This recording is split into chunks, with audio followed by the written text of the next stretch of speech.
Ils sont aménageurs, constructeurs, gestionnaires ou encore financeurs, tous membres du réseau Habitat et Francophonie. Des professionnels du logement social venus de 21 pays sur 3 continents, rassemblés à La Réunion pour participer à la 49e conférence internationale RHF. À leur arrivée, les membres de l'organisation sont accueillis avec le sourire et une poignée de main chaleureuse par Bernard Waro, président du réseau. Alors, Bernard, président. Le dirigeant espère au travers des partages de réflexions, débats et autres témoignages au programme, prolonger et amplifier les promesses des 2 précédentes conférences.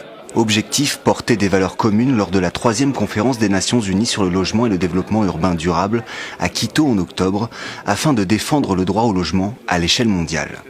Les membres du réseau Habitat et Francophonie sont aménageurs, constructeurs, logeurs, financeurs.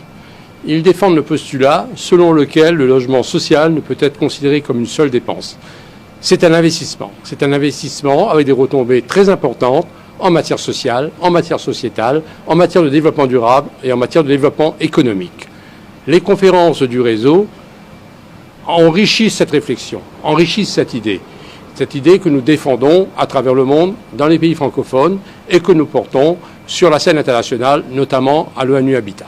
Pour atteindre son objectif, le réseau Habitat et Francophonie pourra s'inspirer du modèle réunionnais en matière de logement social, notamment grâce au retour d'expérience de l'ARMOS, Océan Indien, qui chapeaute l'ensemble des bailleurs de l'île, soit 7 entités pour 180 000 personnes logées et 65 000 habitations gérées en 2014, le tout en coordination avec l'État via le département et la préfecture. Nous sommes à 850 000 habitants, mais en 1946, on était à 250 000 habitants. Donc le bond a été gigantesque, et notamment en termes d'habitat. Nous sommes sur un territoire qui est contraint géographiquement.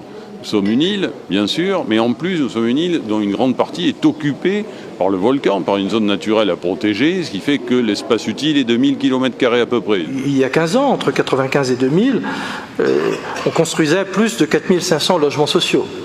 C'est également ce qui s'est produit dans les années 2012-2013. Montrer comment ce modèle qui s'est adapté aux réalités insulaires de l'outre-mer, par notamment la défiscalisation, c'est-à-dire un soutien à l'investissement productif plus puissant que celui qui existe dans l'Hexagone, peut inspirer d'autres bailleurs sociaux du monde francophone, nos voisins de l'océan Indien, nos voisins d'Afrique, et leur permettre, à partir d'une réflexion sur l'adaptation d'un système français à l'environnement réunionnais, leur permettre de trouver eux-mêmes des solutions qui soient profondément ancrés dans leur territoire. Dans cette optique, la Réunion serait perçue comme une extension du modèle français dans l'océan Indien. Un modèle qui, selon certains invités comme André Hichet, président de la SNI et membre du comité de direction de la Caisse des dépôts, peut à bien des égards servir d'exemple. Le logement et l'habitat est une problématique politique essentielle, fondatrice de la vie en société, du développement économique. Je crois que le modèle français du logement est un modèle exemplaire, qui s'appuie sur un système d'épargne populaire, le livret A, qui s'appuie sur la participation des employeurs publics et privés à l'effort de construction, et qui s'appuie aussi à des opérateurs ancrés dans le long terme, comme la Caisse des dépôts. Et je pense que ce modèle-là, ici, à La Réunion, nous avons tous les atouts, vous avez tous les atouts, pour faire de La Réunion la vitrine de ce modèle français en matière d'habitat. Durant cette matinée d'échange, il a été question de logement bien sûr, mais aussi et surtout de la notion sociale qui lui est associée. Le but partagé par l'ONU et les acteurs du réseau, remettre l'humain au cœur de la problématique du développement afin de lutter contre la pauvreté et promouvoir les droits de l'homme avec l'amélioration des vies d'au moins 100 millions d'habitants de Todi d'ici à 2020. Nous intensifions les efforts pour pouvoir en fait essayer de montrer en fait des bonnes pratiques, définir des lignes directrices qui puissent en fait inspirer les autres pays dans la région.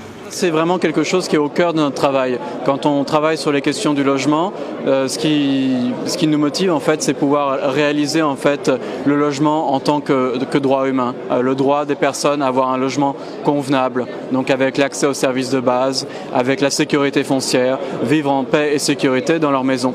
Et pour nous, comme le soulignait la présidente du Conseil général, en fait, l'importance du logement, c'est beaucoup plus qu'une simple construction. En fait, c'est un construit social. C'est pas à propos de loger les gens, c'est vraiment à propos de leur habitat. Au sein des invités de la conférence, de nombreux représentants du continent africain. Parmi eux, des émissaires sénégalais, centrafricains, tunisiens ou encore maliens sont intervenus pour témoigner des difficultés vécues dans leurs pays respectifs en matière d'accès au logement. Le logement a besoin de ressources importantes, de ressources stables sur une très longue durée que nos budgets ne peuvent pas supporter. Et nous souhaiterions qu'ONU Habitat parvienne à résoudre ce nœud gordien. Tous sont appelés à une prise de conscience globale des différents acteurs afin de juguler l'effet de la crise à l'échelle mondiale et faire progresser les politiques tant au niveau du développement qu'au niveau social et ainsi garantir un logement décent pour tous. Je vois que l'Afrique est prise en compte, mais il y a des questions essentielles sur lesquelles il faudra peut-être discuter, notamment le financement des projets et aussi sur l'accompagnement des gouvernements.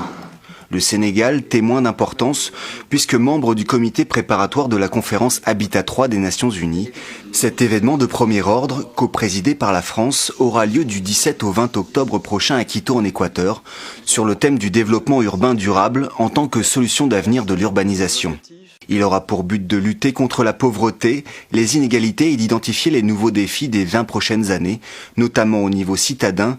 Et pour cause, à l'horizon 2050, selon ONU Habitat, environ 6 milliards de personnes vivront dans les villes.